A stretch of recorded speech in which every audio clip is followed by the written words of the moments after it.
The beginning of human life. The first people to walk on two legs probably stood up about 4 to 5 million years ago in Eastern Africa. But things started changing long before then. 10 million years ago, the Earth's climate was changing and the wet forests were disappearing. These were the natural home, or habitat, of apes.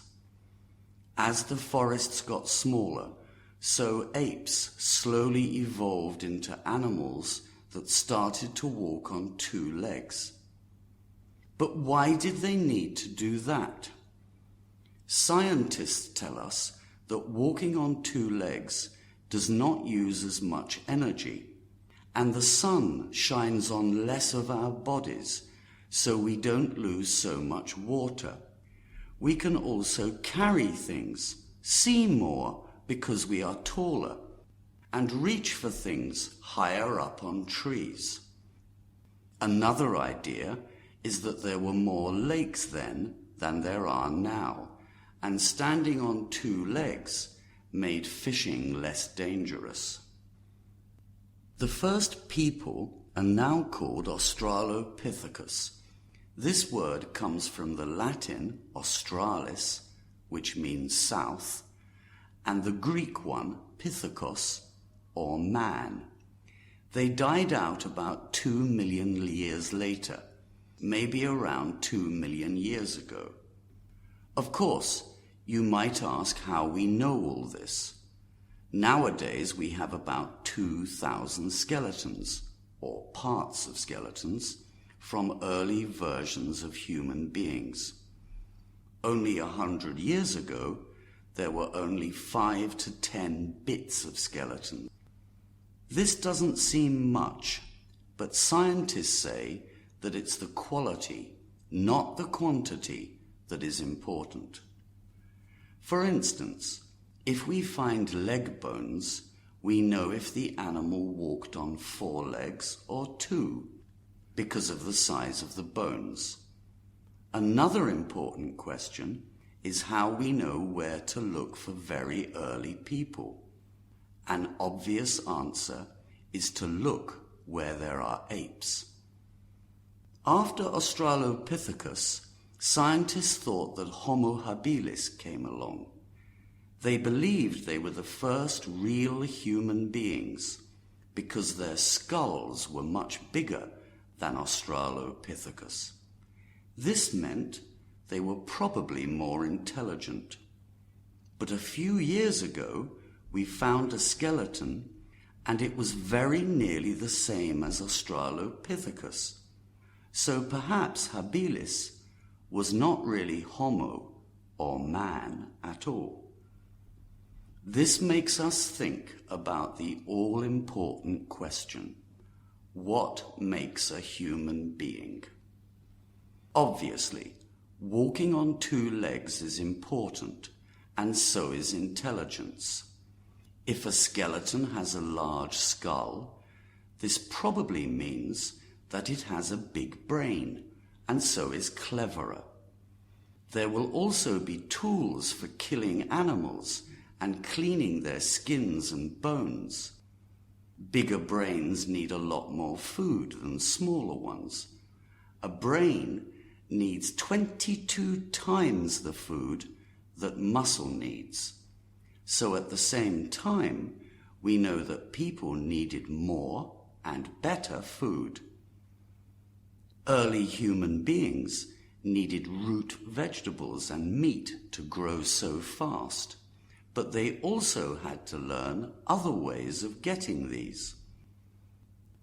Big cats found it easier to get meat because they could run faster, but man learned how to frighten the big and dangerous animals away from the meat they had killed and to eat it for himself. They also learnt that they had to share food to survive, especially if they wanted children. This is a major difference between apes and human beings.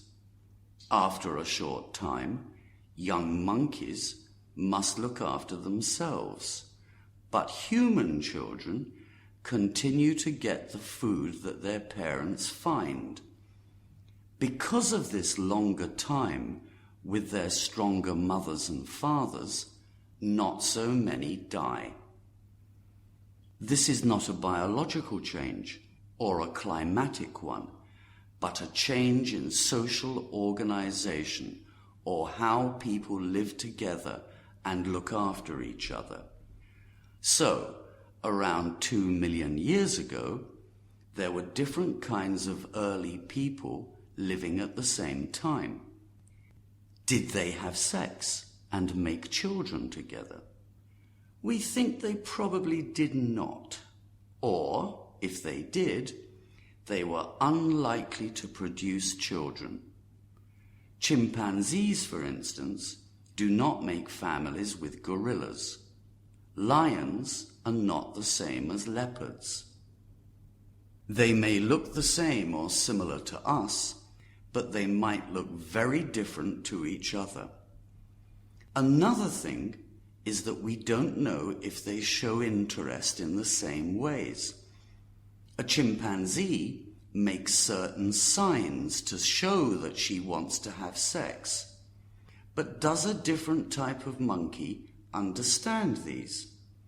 Now we know that Homo sapiens has some Neanderthal blood, and so sex between species did happen, and children were the result. But not enough for all the different types of early hominid to mix into one. We think then that there were many different types of early hominids, perhaps about 15, but they did not make families or groups together. Most died out. They were experiments that lived for hundreds of thousands of years, but then did not change enough to survive.